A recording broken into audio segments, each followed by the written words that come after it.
The Jackson 5 family betrayals that changed music forever. Let's stop fooling around. 10 family betrayals inside the Jackson 5. Told properly, told with the names attached.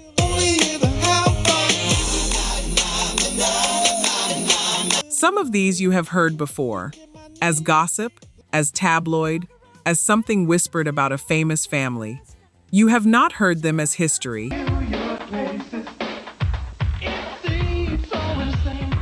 So understand this before we begin. Every name on this list is a person, not a headline.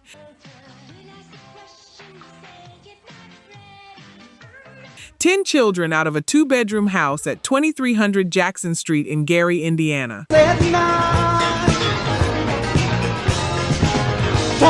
What they did to each other permanently reshaped American popular music. Let me tell you who they were.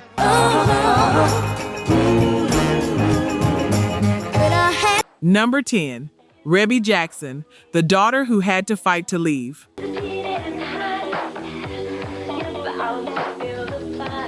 Before I tell you what her father did, I need to tell you who she was.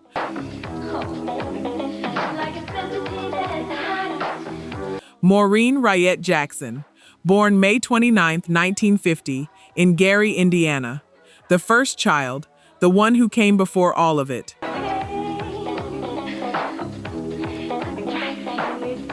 She was the second mother in that house. 9 siblings underneath her, and she raised a good number of them herself. She took clarinet lessons, piano lessons, dance lessons. Jermaine said years later that she won singing contests, duetting with Jackie.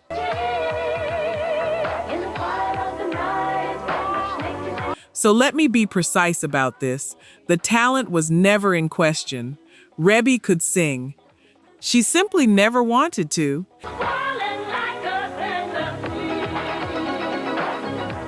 And then, in May of 1968, at 18 years old, she told her father she was getting married. Nathaniel Brown. She had known him since childhood. She wanted to marry him, move to Kentucky, and have a quiet life somewhere outside that house.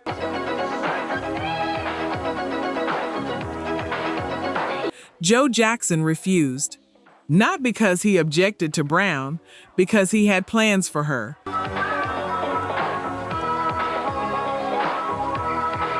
Only after she announced she was leaving did he announce that he had musical ambitions for his eldest daughter. The arguments ran for weeks. Catherine took Rebbie's side. Joe eventually relented, and then he refused to walk her down the aisle.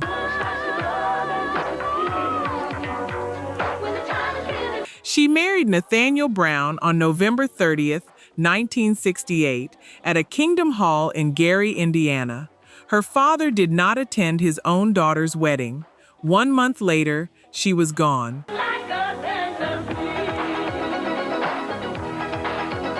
One year after that, I Want You Back went to #1, and her family became the most famous household in America. Rebbie watched it from another state.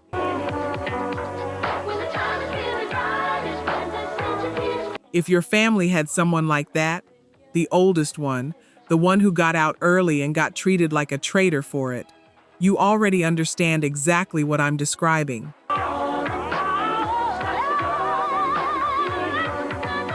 She did eventually record. In 1984, at 34, she released Centipede.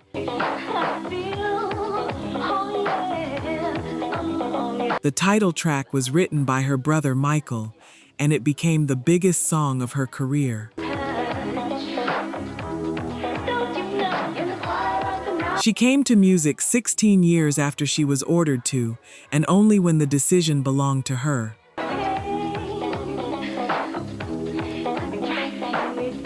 Number 9, Marlon Jackson, the twin who was never enough.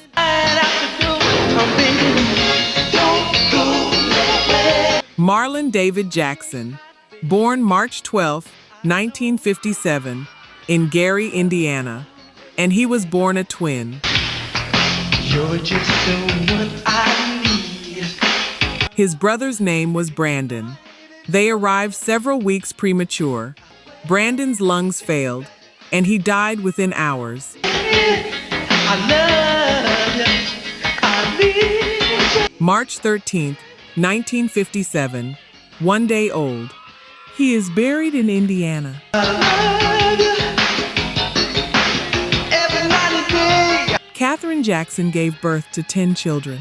The world has only ever counted 9. So don't go away, baby. That is the house Marlon grew up in. He joined the group as a percussionist, alongside Michael, both of them still small children. And from the very beginning, he was the one who had to fight to stay in it. I just wanna tell you, darling, I'm not gonna. Marlon struggled with the singing. He struggled with the choreography. Yes, it's true. Without you, I'll never be the same. Michael was a natural, a once-in-a-century natural, and Marlon stood 3 feet away from that every single day, being measured against it. In around time, you keep a. So he drilled. He stayed late. He got better because he refused to be cut.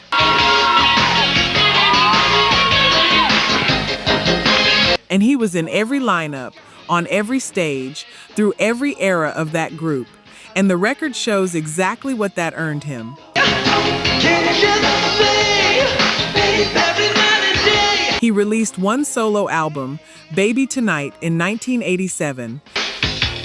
I follow you, yeah. It reached number 22 on the R&B albums chart. He never released another one. In 1989, when the brothers recorded 2300 Jackson Street, Marlon sang on the title track but did not appear in the video. Girl, I love you. Reportedly because he was estranged from his father and would not stand near him. Are you gonna stay? But here is the detail I want you to hold on to. Baby, I'll be right by your side. In 2009, at his brother Michael's memorial service, Marlon spoke, and he asked Michael to give Brandon a hug for him. Baby, won't you stay? Every chance, friend. 52 years. He had been carrying that name for 52 years, and the first time most of the world ever heard it spoken out loud was at a funeral for somebody else. Honey, but you can't hide, baby. I know. And whether that family ever understood what he had been holding all that time. I think you already know the answer. Real talk. Only 9% of you are subscribed. That hurts. We're spending hours digging through archives, fact-checking every detail, bringing these stories back to life. And if you're watching this far, you clearly care. So hit subscribe. It's free and takes 2 seconds. Now, to my subscribers, barely any of you have joined the membership. And honestly, that stings even more. You know the work we put in. You keep coming back. If these videos have ever made you feel something, if this music means something to you, join the membership. It's $1 coffee a month, and it's the only way we keep this going. Let's build this together. All right, back to it. Number 8, Tito Jackson, the one who started it and wasn't allowed to play. Baby, baby, baby, said we really gonna do it, baby. Toriano Adderall Jackson, born October 15th, 1953. Decapitated, girl, I can't wait to get you all along, just me and you. Third child. And without him, there is no Jackson 5. None of it. Not one song. I'm sedated. This may sound crazy, but you're all I really wanna do. Joe Jackson had played guitar in an R&B band called the Falcons, alongside his brother Luther. Get it, baby. Hey, pretty girl, my sugar baby. That guitar lived in a closet, in a case, and the children were forbidden to touch it. You make me crazy when you move that body like you do. You blow my mind. Tito touched it. For months, he taught himself in secret while his father was at the steel mill. Then he broke a string.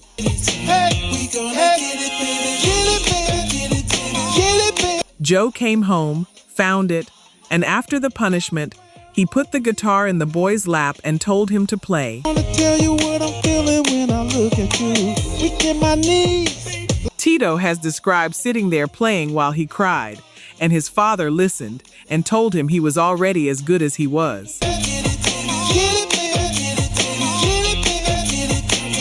That is the origin of everything that followed. Joe bought him his own guitar and began building a group around his sons. Now come on, baby, tell me what you want. Now, you know the song, I Want You Back, has been part of your life for as long as you have been alive.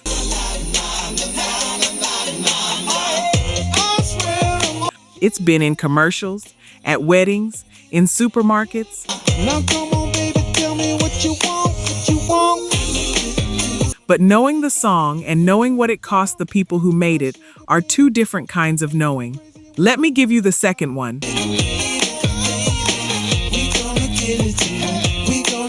Tito Jackson does not play guitar on the Jackson 5's Motown records. Motown used its own session musicians.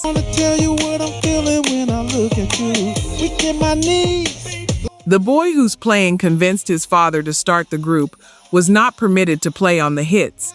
His guitar work did not appear on a Jackson record until 1976, 7 years in, and only after they had left the label. Girl, I can't wait to get you all along, just me and you. He stepped back from a solo career deliberately to raise his 3 sons, TJ, Taj, and Terrell, who became 3T.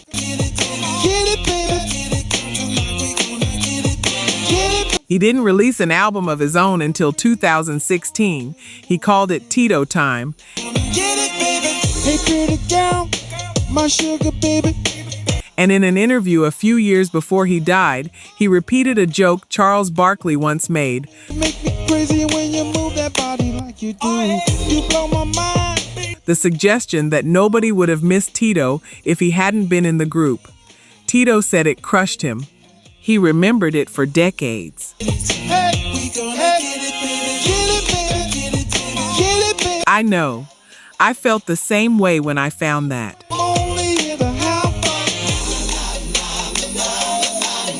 He died on September 15th, 2024, at 70 years old. He was a rock and roll Hall of Famer. He was the reason the group existed. Girl, I can't wait to get you all along, just me and you. And a joke about whether he mattered stayed lodged in him for 30 years. This may sound crazy, but you're all I really wanna do. Number 7, Randy Jackson, the brother who replaced a brother. Stephen Randall Jackson, born October 29th, 1961, the youngest son.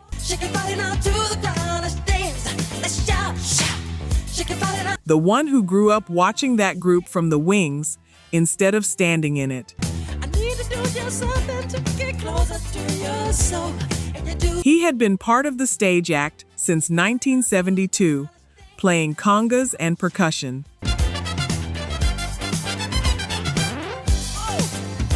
He plays keyboards, piano, bass, guitar, and in 1978, at 16 years old, he co-wrote Shake Your Body, Down to the Ground with Michael, which became the biggest single the group ever released on Epic.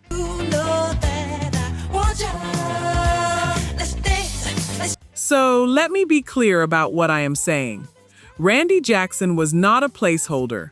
He was a working musician and a hit songwriter before he was old enough to drive.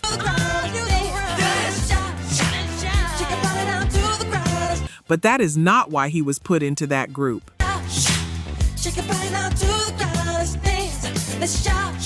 In 1975, the brothers left Motown. Jermaine did not go with them.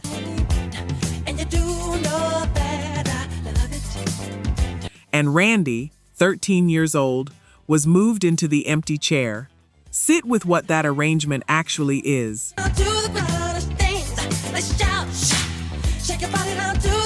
A child is installed in his older brother's place, in the family business, in public, at the exact moment that older brother is being treated as a defector.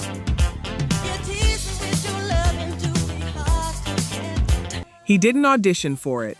He inherited a wound that wasn't his. And on March 3, 1980, he was seriously injured in a car crash in Hollywood. The recovery was long enough that Jet magazine put him on the cover that June with a headline about him walking again.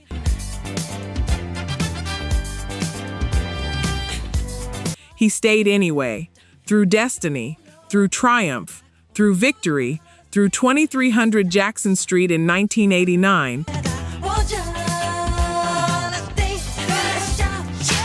And then the group was finished, and the label was gone.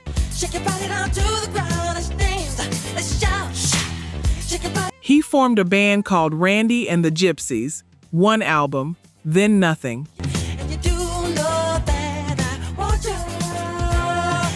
And I will say clearly what most people won't.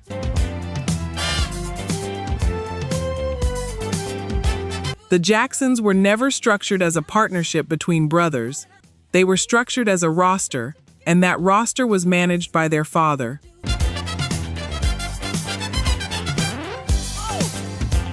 Members were added and subtracted according to what the business required. That is not how a family works. That is how a label works.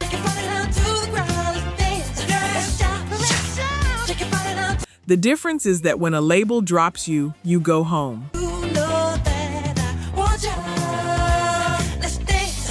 These men had nowhere else to go. Home was the label.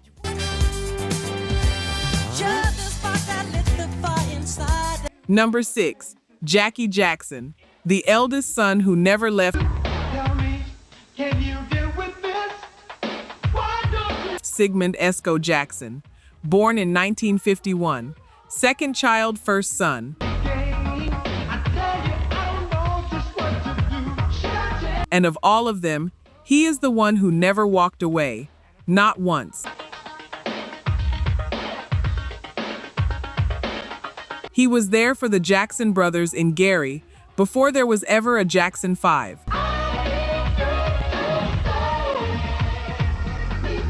He was there for the talent shows, the Chitlin Circuit, the Regal Theater in Chicago, the Apollo in August of 1967.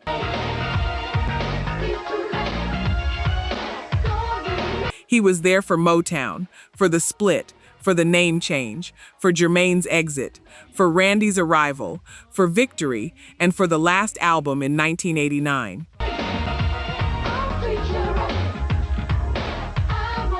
Tito and Jackie were the two constants. Every other brother left at some point. These two never did.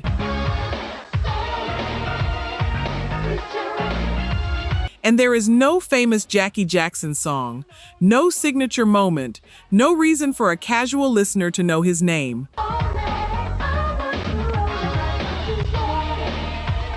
That is what 25 years of loyalty purchased him, a place in the group photograph.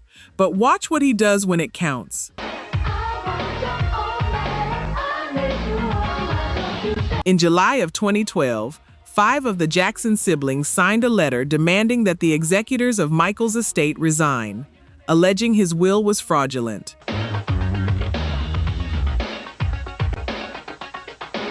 Janet, Randy, Jermaine, Rebbie, and Tito signed it.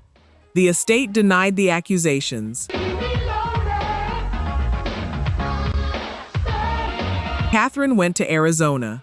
Michael's children were left behind in California, and a 14-year-old Paris Jackson went on Twitter looking for her grandmother. Jackie Jackson did not sign that letter. Neither did Marlon. Neither did Toya.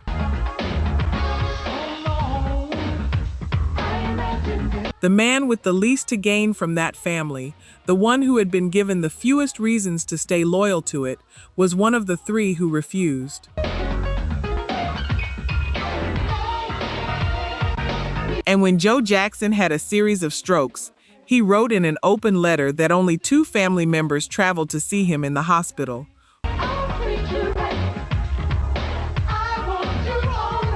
One of them was Janet, the other was Brandy, Jackie's daughter.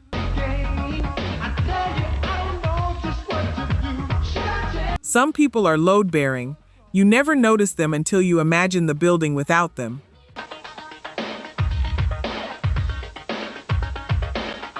Number 5, Toya Jackson, the sister who was used as a weapon.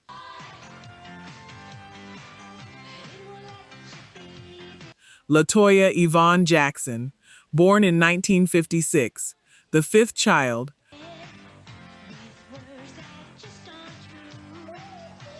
Raised, along with Rebbie and Michael, as the most devout of the Jehovah's Witness children in that household, and by every account, the most sheltered of the daughters.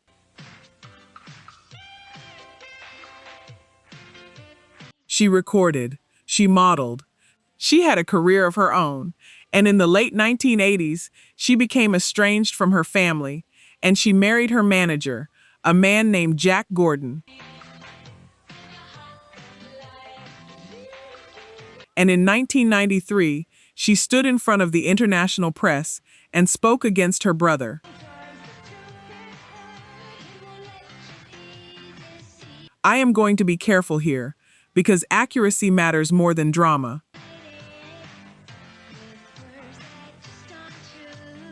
At that press conference, Toya made serious accusations regarding Michael during the period he was under investigation. She produced no evidence.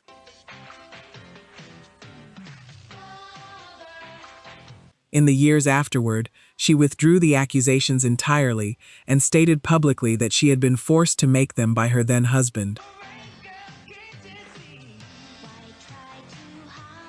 She has since described that marriage as roughly a decade of abuse, and she has spent the years since speaking about it in the hope that other women recognize it earlier than she did.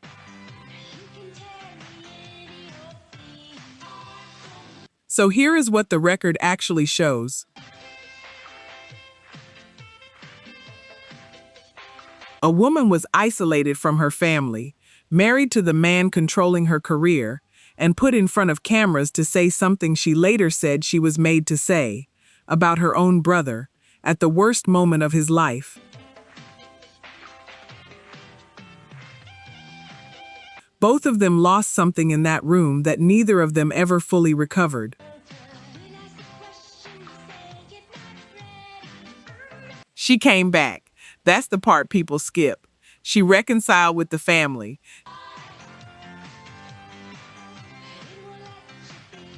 She was close to Michael in his final years, seeing him regularly at their mother's house in Encino. She saw him 3 weeks before he died.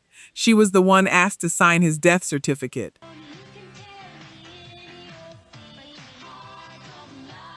And I want to be precise about what the injustice actually is here. It is not simply that a sister spoke against a brother.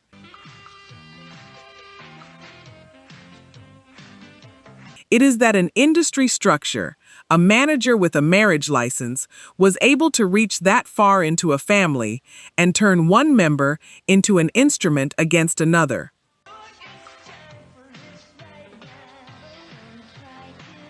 Number 4, Jermaine Jackson, 1975, and then 1991. In my mind, you have taken that. Jermaine Jackson, born December 11, 1954, the 4th child.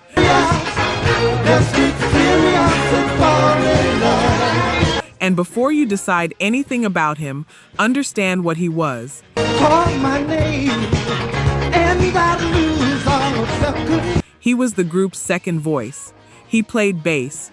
He sang lead on parts of I Want You Back, The Love You Save, I'll Be There, Dancing Machine.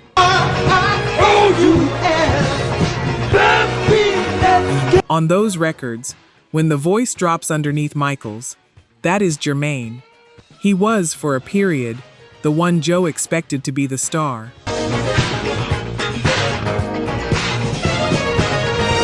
In 1973, he married Hazel Gordy, the daughter of Berry Gordy. And in 1975, when his brothers left Motown, he stayed.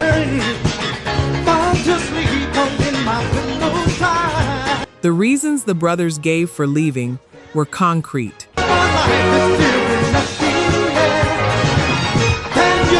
They were receiving a royalty rate reported at 2.7% per record. They were not permitted to write or produce their own material. So they went to Epic. Jermaine cited loyalty to Motown. Others have always pointed to the marriage.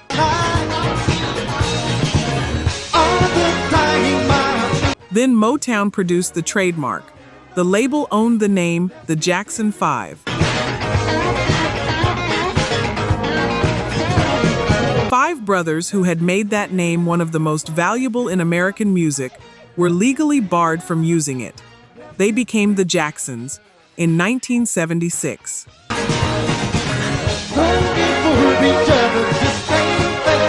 Their first Epic album was technically their first gold record, after selling over 10 million albums under a name they no longer owned.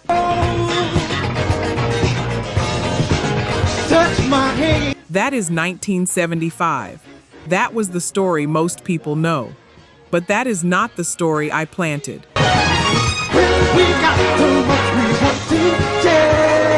In August of 1991, Jermaine Jackson released a single called Word to the Bad. The lead single from his album You Said, on LaFace, co-written with L.A. Reid, Babyface, Daryl Simmons, and a then unknown Lisa Left Eye Lopes of TLC.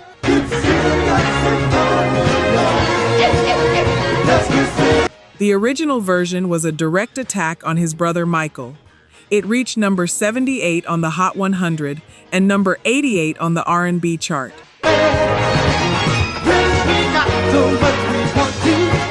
That is what I meant at the beginning. Not neglect, not indifference.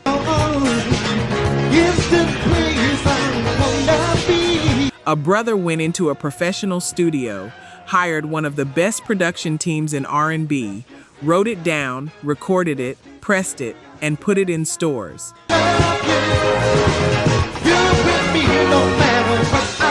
The song was rewritten before the American album release. Both versions exist internationally.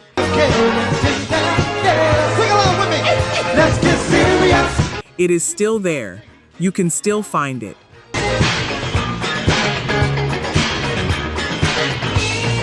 Number 3, Joh'Vonnie Jackson, the daughter who lived 5 miles away. Joh'Vonnie Jackson, born August 30th, 1974, one day after Michael Jackson's 16th birthday.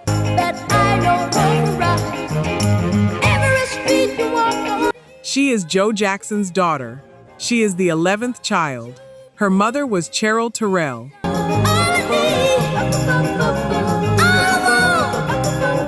The relationship with Joe lasted roughly 25 years. And Joe did not disappear. That is the part that makes this story what it is.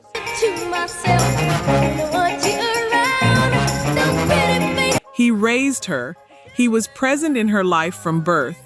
He bought a home for them, approximately 5 miles from the family house in Encino.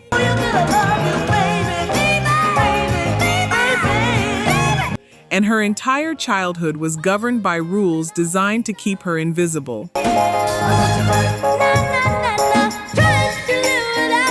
She has described grocery stores they couldn't shop at, streets they couldn't walk on, a movie theater down the block they were forbidden to enter because Joe was afraid of being photographed.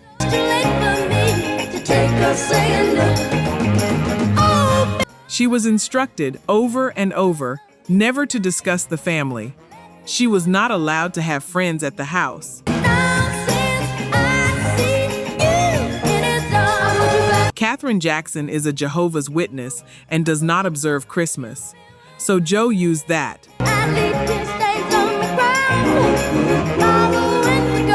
He took his second family to Florida for Christmas, to Orlando, to the parks, gifts and all, because he knew nobody at home would be marking the date.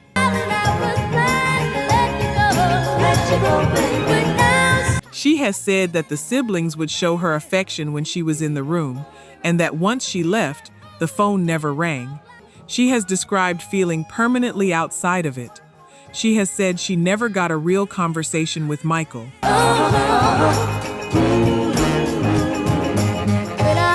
Catherine, the woman with the most reason in the world to reject her, did not.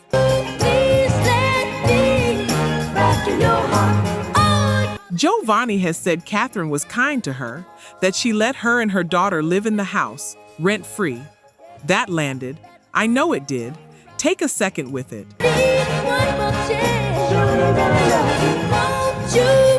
Because here is what I want to name plainly. Everyone in this story was managing a secret that wasn't theirs. Catherine knew. She filed for divorce in 1973 and again in 1982. She stayed.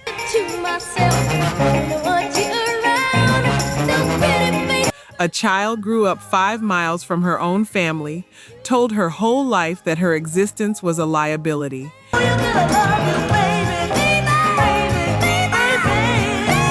Talent without documentation is just genius with no witnesses.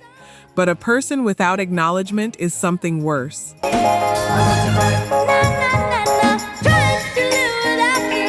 That is a life spent being asked to apologize for being born.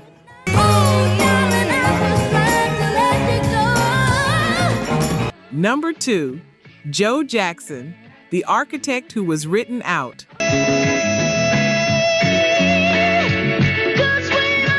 Joseph Walter Jackson, born July 26, 1928.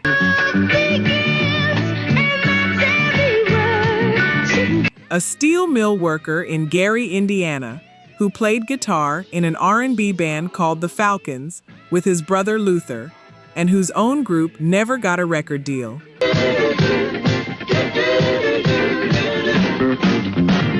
And I need you to hold both halves of this, because the truth does not simplify.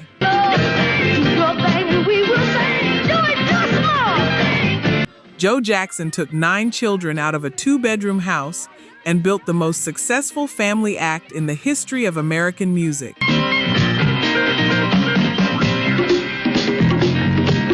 He signed them to Steeltown Records in November 1967. He drove them across the Chitlin Circuit. He got them onto the Apollo stage in August of 1967.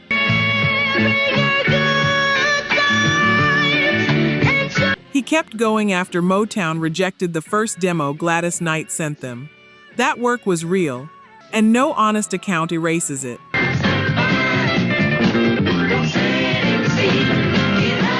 He also did the other thing, and he admitted it. In 2003, he told the BBC that he had whipped Michael with a switch and a belt while disputing the word beating. In 2010, he acknowledged to Oprah Winfrey that he had used a strap. In 2013, he was asked directly whether he had regrets, and he said he was glad he had been tough because of what he produced. He never apologized. Not once, publicly, in 50 years.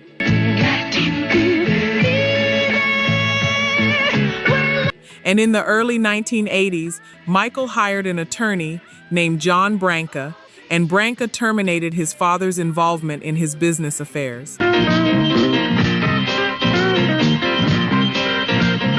The notice was delivered by fax, to the man who built it.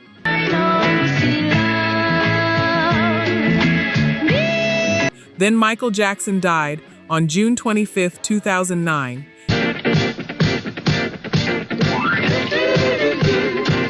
and his father was left nothing. No portion of the estate, not a line. The will provided for Catherine, for the 3 children, and for charity.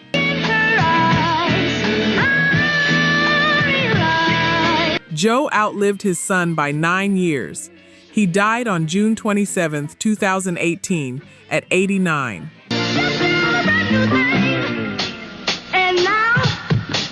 Some artists give everything to the culture, and the culture doesn't return the favor.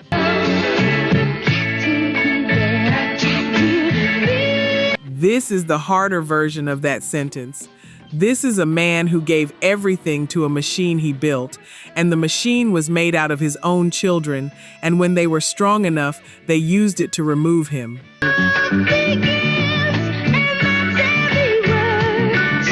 You can hold both of those facts at once. I think you have to. She's home.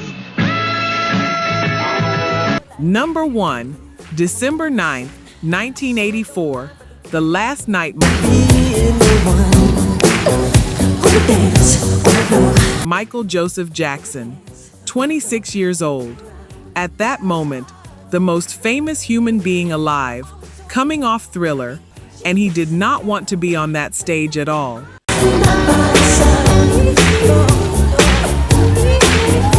He joined the Victory Tour reluctantly. He had earned around $45 million the previous year and did not need the money. His brothers did. His mother asked him to do it. He said yes to her. Then it went wrong before it started.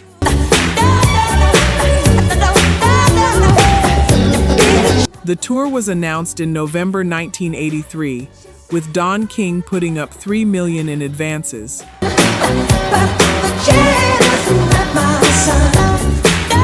In January of 1984, filming a Pepsi commercial, a pyrotechnic effect malfunctioned and set Michael's hair on fire. 2nd and 3rd degree burns to the scalp. Many people close to him have pointed to that day as the beginning of everything that came after.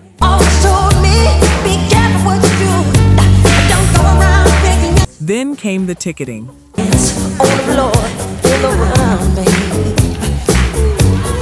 A system devised by the promoters and by Joe Jackson. Send $120 by money order for 4 $30 tickets, with no guarantee of receiving anything, into a lottery, while the promoters held the money and collected the interest.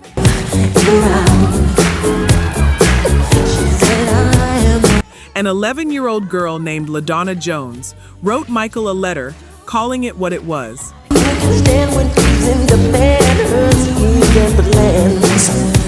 On July 5th, 1984, one day before the first show, he called a press conference, scrapped the system, and announced he would donate his entire share of the tour to charity.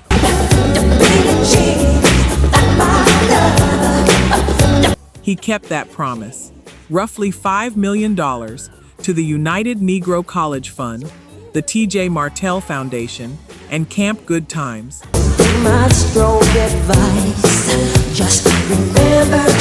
His brothers had objected to lowering the ticket price.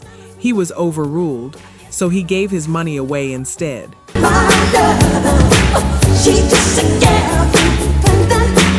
He would not rehearse the victory songs. Marlon confirmed that. The tour was named after an album whose material was never performed.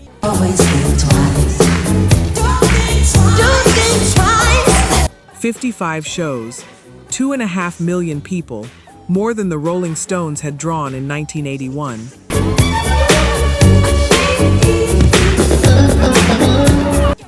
And it was, functionally, a Michael Jackson concert with his brothers standing behind him.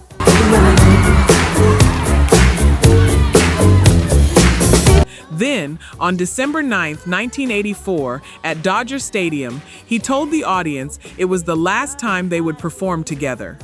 The audience found out at the same time his brothers did.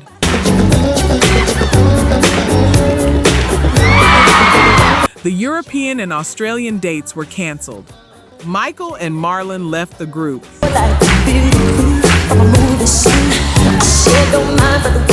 The four who remained made 2300 Jackson Street in 1989, named for the house in Gary, and were dropped by their label.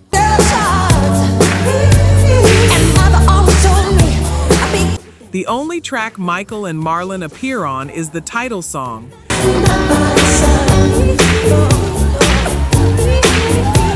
Toya isn't on it at all. She was estranged. Marlon sang on it but wouldn't appear in the video because of his father.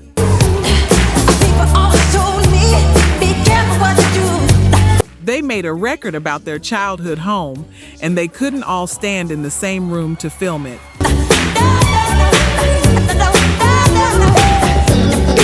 That is the end of the Jackson 5. Not a lawsuit, not a label.